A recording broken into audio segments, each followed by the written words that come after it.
The profit margin on a new smartphone is 5 to 15%. On a phone case, it's 30 to 50%, sometimes climbing past 100. On a repair job, it's 40 to 60%. Same shop, same customer walking through the same door, three completely different businesses hiding inside one storefront.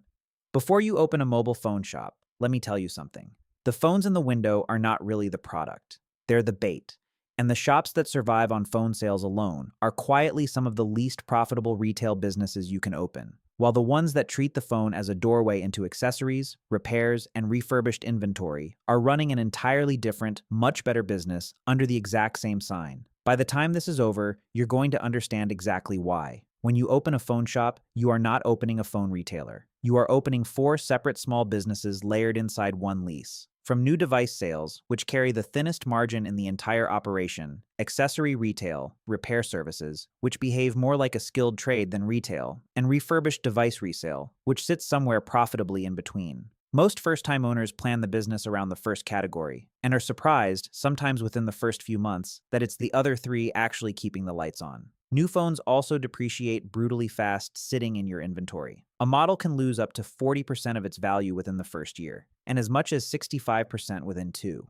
That's not a slow, manageable decline. That's a countdown clock on every unit sitting in your display case the moment a new model launches. This is where the range depends heavily on which of those four businesses you're actually building. At the very lean end, a repairs and accessories-focused shop, minimizing new device inventory almost entirely, can launch for under $10,000, concentrating capital on tools and high-margin stock instead of an expensive phone display. A small kiosk model, limited footprint, curated inventory, typically starts around $25,000. A mid-sized full shop, real device inventory, a proper repair counter, and a real storefront commonly runs $150,000 once you account for rent, which alone can run $15,000 to $60,000 depending on your market, inventory costs of $20,000 to $75,000, and equipment, licensing, and insurance adding another $7,000 to $20,000 on top. A specialized standalone repair operation, tools, a secure technician lab, and a real build-out can require total startup capital around $70,000. And here's the part that catches almost every first-time owner off guard. That number typically needs a working capital buffer sitting on top of it, because most shops don't reach cash break, even for 6 months to 2 years. And the monthly burn rate while you're waiting to get there can easily run over $20,000. So you've stocked your shelves, hired a technician, and technically, you're now a phone shop owner. Congratulations. Before your first real sale, you have a set of problems that a normal retail business simply doesn't have. The first problem is depreciation risk baked directly into your inventory. Unlike a hardware store where a hammer is worth roughly the same amount a year from now, every new phone on your shelf is actively losing value the moment a manufacturer announces the next model. Overbuy on new devices, and you're not sitting on inventory. You're sitting on a shrinking asset with a countdown timer. The second problem is that repair work behaves like a skilled trade,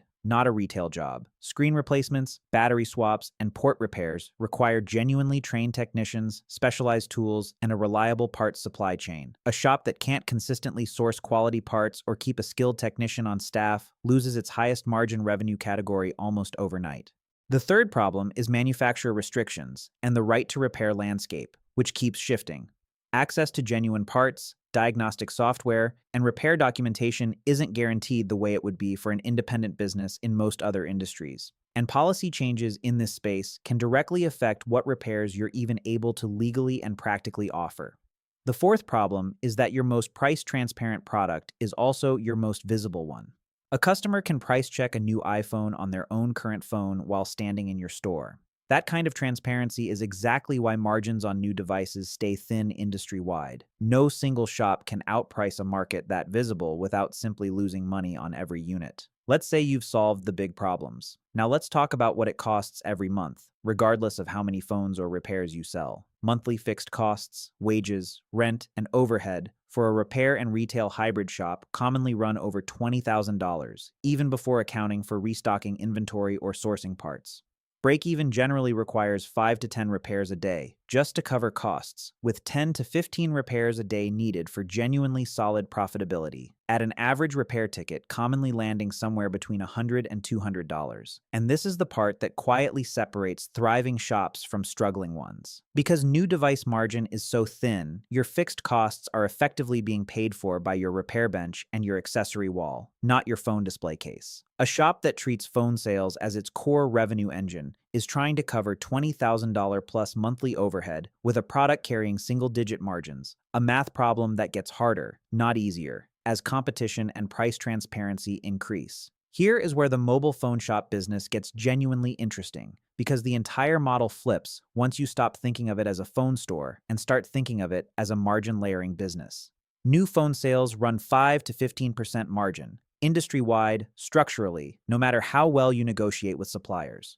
Refurbished phones run 15 to 30%, meaningfully better and increasingly popular with budget-conscious customers. Accessories, cases, chargers, screen protectors run 30 to 50%, with some individual items marked up 100 to 500% above cost. And repair services, the category most first-time owners underestimate the most, run 40 to 60% margin per job, one of the richest margins in the entire operation. Here's the number that changes everything. A shop that layers accessories, refurbished sales, and repair services on top of its core phone traffic can add 10 to 25% to its overall profit potential without needing a single additional customer walking through the door. That's not new revenue from more foot traffic. That's the exact same customer count generating dramatically more profit purely because of what they're buying once they're already inside. The phone in the window brings the customer in. Everything that happens after that is where the actual business lives. There are really two types of people who end up owning mobile phone shops, and their businesses look almost nothing alike.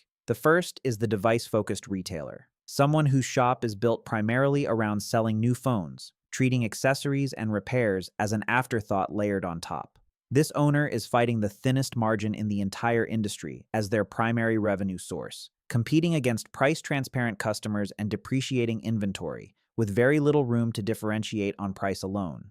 The second is the service-layered operator, someone who treats the phone display as a traffic generator and builds real depth into repairs, accessories, and refurbished sales. This owner's blended margin runs dramatically higher. Their revenue is far less exposed to the razor-thin economics of new device sales, and a single repair customer often becomes a recurring one in a way a one-time phone buyer rarely does. Let's run the numbers on a mid-sized shop, launched for $100,000, with a real repair bench built in from day one. The optimistic scenario: the shop builds a genuine repair reputation within the first year, averaging 12 repairs a day at $150 per ticket, alongside steady accessory and refurbished device sales. Monthly revenue lands around $55,000, with a blended gross margin across all four categories of roughly 35%, thanks to repairs and accessories carrying the bulk of the profit. After $22,000 in monthly fixed costs, you're netting a healthy amount well within your first 18 months, and the $100,000 investment pays back inside 2 years. The realistic scenario: the shop leans heavily on new phone sales to drive its early marketing and foot traffic, without building out repair capability or accessory depth to match. Monthly revenue looks similar on paper, $45,000, but blended margin sits closer to 12% because the vast majority of that revenue is coming from 5 to 15% margin phone sales instead of a properly layered mix. After the same $22,000 in fixed costs, the shop is barely breaking even most months, and the payback period on that same $100,000 investment stretches well past 5 years, if it ever fully recovers at all. The difference between those two outcomes isn't the phones on the shelf. It's whether the shop was built to make money on what happens after the phone sale, not during it.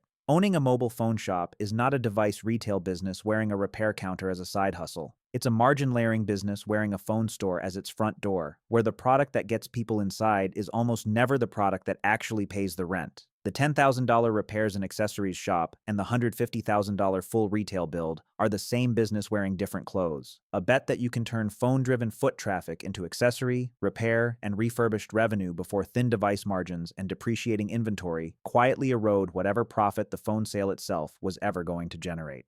For the owner who understands that the phone is the doorway, not the destination, a mobile phone shop can be one of the more resilient small retail businesses available. For the owner who builds the entire model around what's sitting in the display case, It's an expensive way to discover that the 5% margin on the thing everyone came in to buy was never going to be enough to keep the lights on.